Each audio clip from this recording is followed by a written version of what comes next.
السلام علیکم۔ یہ ویڈیو لائٹ اسکول خیبر کیمپس کی طرف سے ہے کلاس 7 کے لیے۔ بچے ہم سبق پڑھ رہے تھے معلم اخلاق حضرت محمد صلی اللہ علیہ وآلہ وسلم، جو کہ ہمارا سبق نمبر 3 تھا۔ اس کی ہم پوری طرح سے ریڈنگ کر چکے ہیں، پوری وضاحت میں کر چکی ہوں، الفاظ کے معنی بھی آپ کو بتا دی ہیں۔ اس کے بعد آج ہم نے ریٹن ورک سٹارٹ کرنا ہے۔ سب سے پہلے آپ نے اپنی کاپی میں ٹائٹل پیج ریڈی کرنا ہے، ٹھیک ہے۔ اس کے بعد سے آپ نے نیکسٹ کام آپ کرنا کا ہے، آپ نے سب سے پہلے آپ نے مشکل الفاظ کے معنی لکھنے ہیں، اور الفاظ جملے جو ہیں یہ آپ کے ہوم ورک میں ہے۔ اس کے بعد آپ کے کوسچن آنسرز رہ جاتے ہیں، تو آپ نے ٹائٹل پیج میں سب سے پہلے سبق کا نام بلو مارکر کے ساتھ لکھنا ہے۔ اس کے بعد مشکل الفاظ کے معنی ہیڈنگ دینی ہے، جو کہ آپ بلو پین سے دو گے۔ اس کے بعد الفاظ جملوں کی ہیڈنگ دیں گے۔ اس کے بعد آپ لوگ سوالات جوابات کی ہیڈنگ دیں گے۔ چلیے اپنا کام سٹارٹ کرتے ہیں۔ آپ نے اپنا کام پراپر مارجن لائن، ڈیٹ اور اینڈنگ لائن کے ساتھ کرنا ہے۔ سب سے پہلے آپ نے مشکل الفاظ کی ہیڈنگ دینی ہے، پیج ریڈی کرنا ہے۔ اس کے بعد آپ نے ہیڈنگ دینی ہے مشکل الفاظ کے معنی، جس میں آپ کو پکچر میں نظر آ رہے ہوں گے۔ آپ کے پاس ٹوٹل 20 ورڈز ہیں۔ نمبر 1 ہے تخصیص، اس کا مطلب ہے خاص۔ نمبر 2 تواضع، عزت خاطر مدارت کرنا۔ نمبر 3 عفو درگزر، معافی۔ نمبر 4 ایفائے عہد، یعنی کہ وعدہ پورا کرنا۔ نمبر 5 سخاوت، کھلے دل سے خرچ کرنا۔ نمبر 6 وصف، یعنی کہ خوبی۔ نمبر 7 ہے آپ کے پاس نصب العین، یعنی کہ زندگی کا مقصد۔ نمبر 8 توحید، اللہ کو ایک ماننا۔ نمبر 9 عیادت، یعنی کہ تیمارداری کرنا۔ نمبر 10 ہے آپ کے پاس قربت، یعنی کہ دوستی یا نزدیکی۔ نمبر 11 انکساری، یعنی کہ عاجزی۔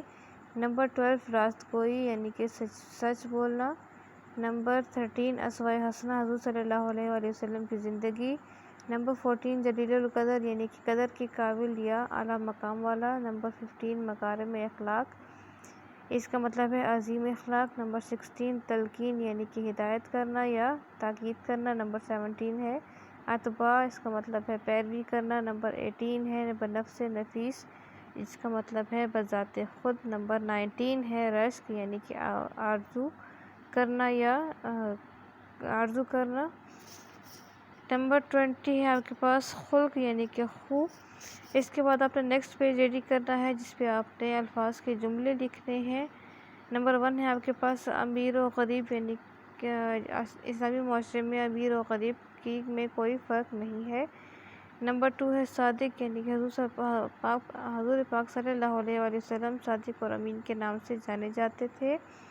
نمبر 3 ہے عفو درگزر، ہمیں ہر معاملے میں عفو درگزر سے کام لینا چاہیے۔ نمبر 4 ہے آپ کے پاس مکارم اخلاق، آپ صلی اللہ علیہ وآلہ وسلم کو مکارم اخلاق کی تکمیل کے لیے بھیجا گیا ہے۔